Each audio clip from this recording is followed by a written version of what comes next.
Hello my friends, Raju class history की solution में आप सभी का स्वागत है। तो चलिए आज का टॉपिक जो हम लेते हैं वो ऑल अबाउट है भौतिकी के बारे में। तो भौतिकी एक नया टॉपिक है जो 10 से भी जुड़ा हुआ है, जिसका कनेक्शन 10 से भी है और 12 से भी है। तो इस टॉपिक का नाम है ह्यूमन आई। तो चलिए आज टॉपिक लिखते हैं ह्यूमन आई।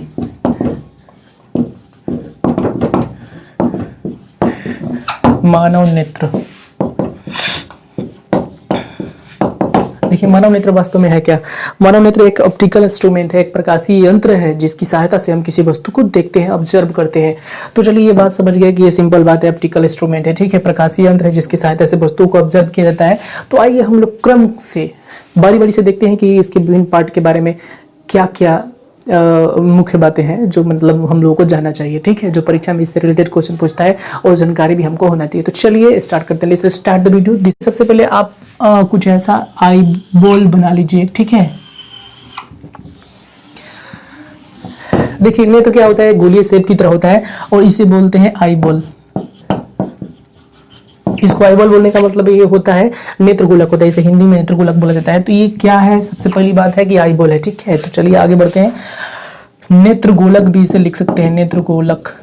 आगे बढ़ते हैं। अब देखिए दूसरी बात ये समझनी है, हर छोटी छोटी बात को ध्यान देना है। नेत्र का सबसे जो बाहरी परत होता है, अब देखिए ये नेत्र का जो सबसे बाहरी परत जो होता है उसको बोलते हैं श्वेत पटल। श्वेत पटल स्क्लेरोटिक।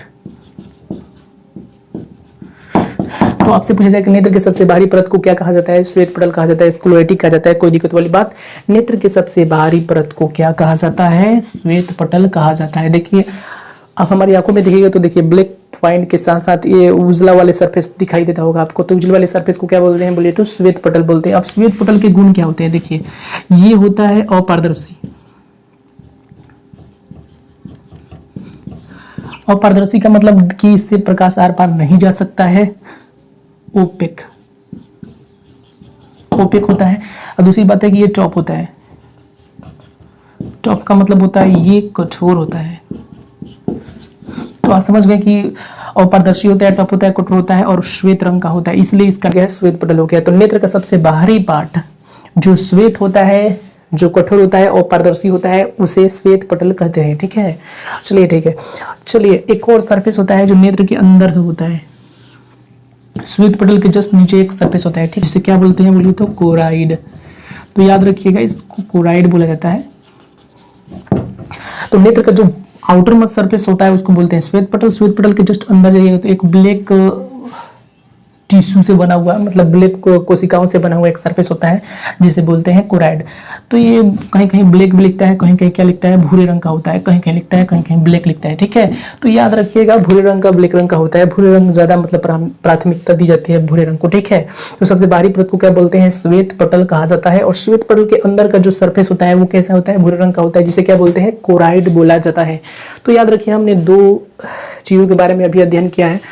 नेत्र के सबसे बाहरी वाले सरफेस को जो श्वेत रंग का होता है उसे श्वेत पटल कहते हैं। उसके जस्ट अंदर वाले सरफेस को क्या बोलते हैं? कोराइड बोलते हैं, जो हल्के भूरे रंग का होता है, जो प्रकाश की मात्रा को क्या करता है? अवशोषित करता है। जो ग्रे होता है, भूरा होता है, वो प्रकाश को क्या करता है? अवशोषित करता है। जो ब्लैक होता है प्रकाश को अवशोषित करता है, ठीक है। तो चलिए ठीक है। तो आप दो सरफेस को समझ गए। अब देखिए तीसरी बात, ये नेत्र गोलक भी समझ गए कि ये गोलीय जो सतह है नेत्र गोलक है। नेत्र गोलक का जो डायमीटर होता है 2.5 सेंटीमीटर होता है, ये स्टूडेंट याद रखिएगा, ठीक है। तो चलिए आगे बढ़ते हैं, ठीक है।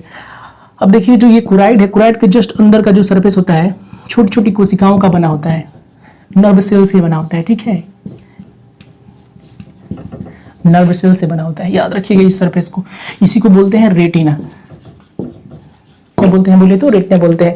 रेटिना पर किसी वस्तु का प्रतिबिंब वास्तविक और उल्टा बनता है, लेकिन ये रेटिना जो होता है प्रकाश तंतुओं से जुड़ा होता है, माइंड से, ये ब्रेन से जुड़ा होता है और ब्रेन के पास क्या भेजता है? सिग्नल भेजता है, जिससे हम किसी वस्तु का सीधा प्रतिबिंब देख पाते हैं, ठीक है। चलो इधर वाले सरफेस को हम देखेंगे, लेकिन सबसे पहले इधर वाले सरफेस को हम क्या करते हैं? निपटा लेते हैं। तो ये बात समझिए कि प्रकाश स्नायुओं की छोटी छोटी मतलब श्रृंखलाएं होती हैं जो इस कोराइड के जस्ट अंदर वाले सरफेस से क्या होती है? जुड़ी होती हैं। और ये क्या करता है? प्रकाश के लिए सबसे ज्यादा संवेदनशील ये सब होता है पार्ट जो रेटिना का होता है। प्रकाशिक सूचनाओं को क्या करता है? प्रकाशीय क्षेत्र को विद्युतीय सिग्नल में बदल के इसको कहाँ भेजता है बोलिए तो ब्रेन के पास भेजता है, और ब्रेन उसको क्या करता है, इमेजिनेशन करता है कि वस्तु का प्रतिबिंब कैसा है और वो बताता है। ठीक है, तो चलिए अब रेटिना पर किसी वस्तु का प्रतिबिंब कैसा बनता है, वास्तविक और उल्टा बनता है। चलिए इस पार्ट को हम देखते हैं। नेत्र का वह भाग जो उभरा होता है, उठा होता है, तो इस पार्ट को क्या बोलते हैं, कर्निया बोलते हैं, कर्निया बोलते हैं। याद रखिएगा, नेत्र का सबसे बाहरी उत्तल जो सरफेस होता है उसको बोलते हैं कर्निया। ठीक है, और ये ब्लैक रंग का होता है, ब्लैक रंग का होता है, और ये पारदर्शी होता है। ये कैसा है, पारदर्शी होता है, ट्रांसपेरेंट। ये ट्रांसपेरेंट होता है, इससे प्रकाश आराम से क्या कर सकता है, एंट्री कर सकता है। ठीक है, तो नेत्र का सबसे ये जो उत्तल सरफेस होता है, उठा हुआ भाग होता है, जो पारदर्शी होता है, ब्लैक रंग का होता है, उसे क्या बोलते हैं, कर्निया बोलते हैं। ठीक है, चलिए कर्निया के जस्ट अंदर हम जाएंगे।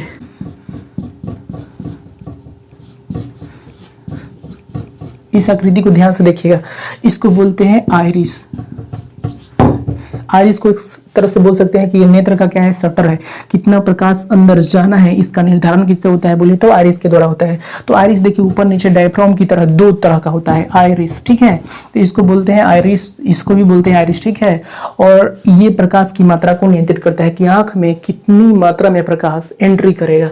तो आपसे अगर पूछ दिया जाए कि मानव नेत्र प्रकाश की मात्रा का नियंत्रण कौन करता है, तो आप क्या बोलिए तो आइरिस बोलिएगा। ठीक है, अधिक प्रकाश में आइरिस क्या होता है, सिकुड़ जाता है, और कम प्रकाश में आइरिस क्या होता है बोलिए तो फैल जाता है।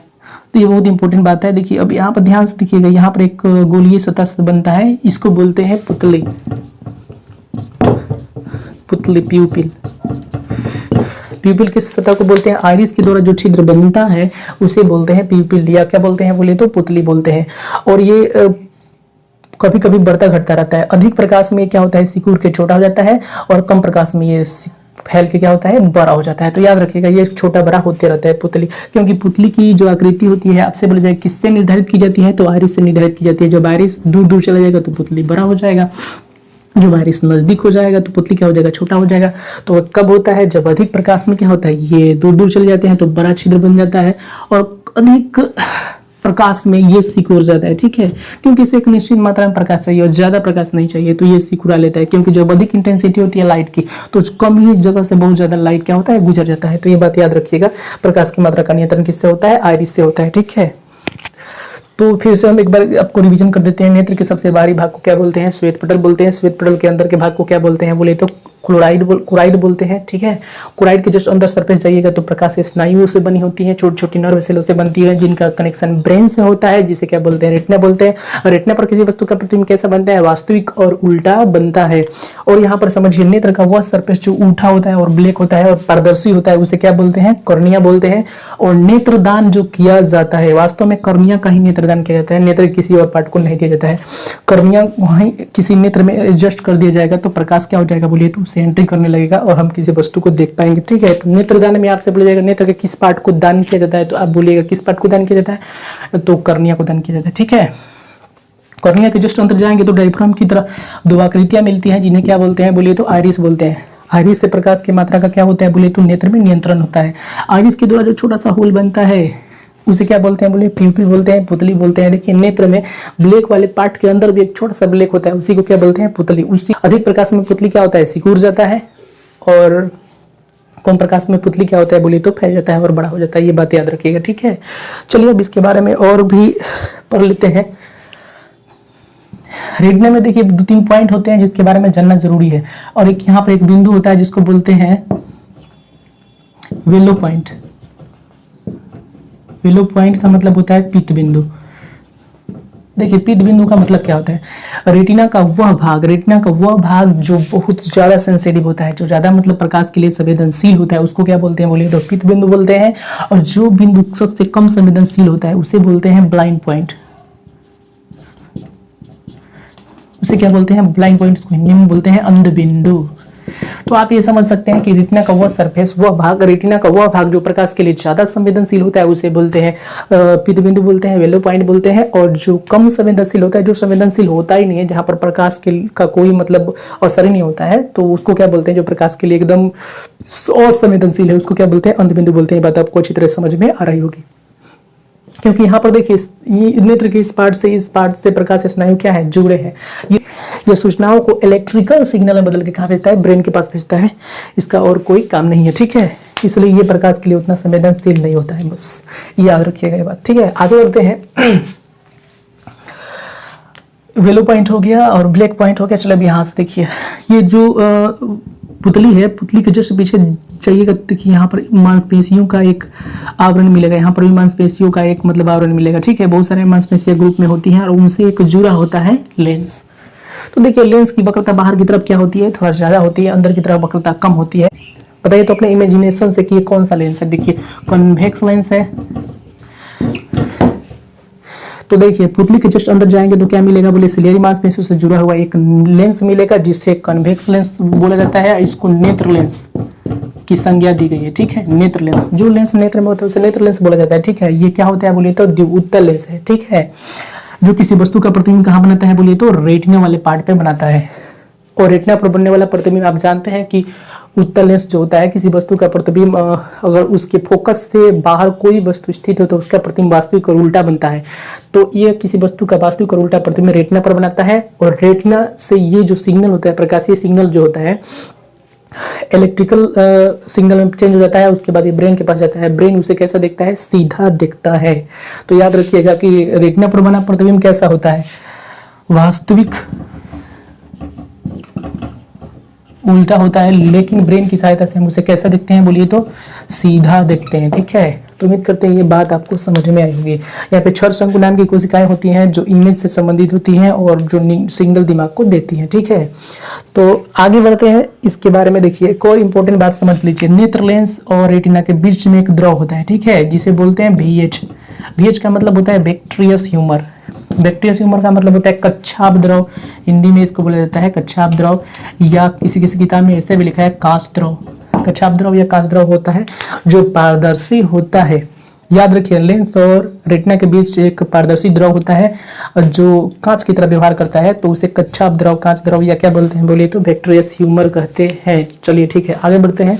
और इसी प्रकार का एक और द्रव आपको देखने को मिलता है, ये कर्निया होता है और नेत्र लेंस के बीच में एक द्रव होता है जिसे बोलते हैं AH बोलते हैं, एक्वस ह्यूमर बोलते हैं, ठीक है। एक्वस ह्यूमर बोलते हैं। एक्वस ह्यूमर ये भी पारदर्शी होता है, ठीक है। आंख में आंसू बनने के लिए भी रिस्पॉन्सिबल होता है। तो आप अच्छी तरह से ये बात समझ सकते हैं कि this is all about the structure of human eye. There are so many different types of organs in the human eye. They are such. तो सबसे पहला कौन होता है बोलिए तो सबसे बाहरी पार्ट को क्या बोलते हैं, श्वेत पटल बोलते हैं, स्क्लेरोटिक बोलते हैं, और पारदर्शी होता है और क्या होता है बोलते हैं कठोर होता है।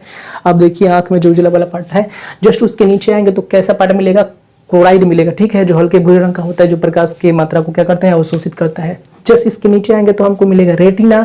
रेटिना क्या होता है, प्रकाश स्नायुओं से बना होता है, छोटी छोटी ब्लड वेसल और प्रकाश स्नायुओं से बना होता है, जो प्रकाशिक सिग्नल को इलेक्ट्रिकल सिग्नल में बदल के कहाँ भेजता है, ब्रेन के पास भेजता है और ब्रेन किसी वस्तु को ऑब्जर्व करता है। अब देखिए नेत्र का जो उभरा हुआ भाग होता है ब्लैक रंग का होता है। देखिए आंख में जो काला पार्ट दिखाई दे रहा है आपको, काला पार्ट आपको, वही क्या है बोलिए तो कर्निया है। नेत्रदान किसका किया जाता है, कर्निया का किया जाता है। चलिए ठीक है, ये उत्तल सरफेस होता है, ब्लैक होता है, पारदर्शी होता है। जस्ट इसके अंदर आएंगे तो ये डायफ्राम दो मिलते हैं, शटर की तरह मिलते हैं, ठीक है। जिस तरह सूप का इस तरह शटर होता है, इस तरह ये भी एक शटर है, ठीक है, जो प्रकाश की मात्रा को नियंत्रित करता है। अधिक प्रकाश में ये सिकुड़ जाता है, जिससे कम प्रकाश अंदर जाता है, ठीक है, और कम प्रकाश में क्या होता है बोलिए तो फैल जाता है। तो याद रखिएगा कि ये जो आइरिस होता है प्रकाश की मात्रा को बढ़ाता है, घटाता है और प्रकाश की मात्रा का नियंत्रण करता है। मानव नेत्र में अगर कोई पार्ट है तो आइरिस है, ठीक है। आइरिस के द्वारा जो छिद्र छूटता है या बनता है तो उसको क्या बोलते हैं, पुतली बोलते हैं, पीपल बोलते हैं। अगर पीपल को आप देखना चाहते हो तो देखिए नेत्र का जो कर्निया है, काले वाला पार्ट है, काले वाले पार्ट के अंदर भी एक छोटा सा पार्ट है, उसे क्या बोलते हैं, पुतली बोलते हैं, ठीक है। चलिए ठीक है, जस्ट इसके तुरंत पीछे क्या है बताइए तो सिलियरी मांसपेशियों से जुड़ा हुआ क्या है, एक उत्तल लेंस होता है जो किसी वस्तु का प्रतिबिंब वास्तविक और उल्टा कहाँ बनाता है। याद रखिएगा स्टूडेंट, वास्तविक और उल्टा प्रतिबिंब कहाँ बनता है, रेटिना पर। और ये रेटिना इस संकेत को कहाँ भेजता है, ब्रेन के पास भेजता है और ब्रेन इसे क्या कैसा दिखता है, सीधा दिखता है। तो उम्मीद करते हैं कि ये बात आपको अच्छी तरह से समझ में आई होगी। और एक इम्पोर्टेंट बात जो मैं आपको बताया था कि ये आईबॉल की जो रेडियस होती है 2.5 सेंटीमीटर होती है, जो लेंस होता है इसका अपवर्तनांक 1 कितना होता है बोलिए तो 4 लगभग होता है।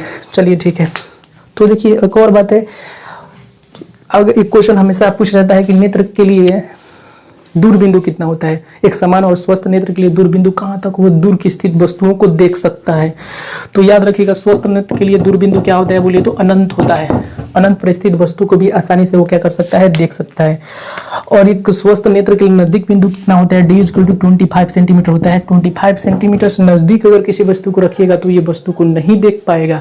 इसका मतलब होता है सबसे नजदीक वो किसी वस्तु को अगर देख सकता है। निकट बिंदु कितना है बोलिए तो स्वस्थ नेत्र का 25 सेंटीमीटर है, और जो दूर बिंदु क्या है बताइए?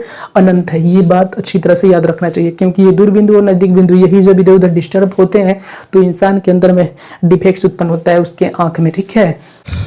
एक और बात बहुत इंपॉर्टेंट आपको समझा देना चाहते हैं और बता देना चाहता हूँ। देखिए, समंजन क्षमता,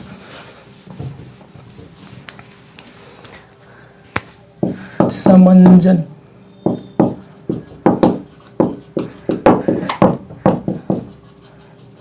पावर ऑफ एकोमोडेशन।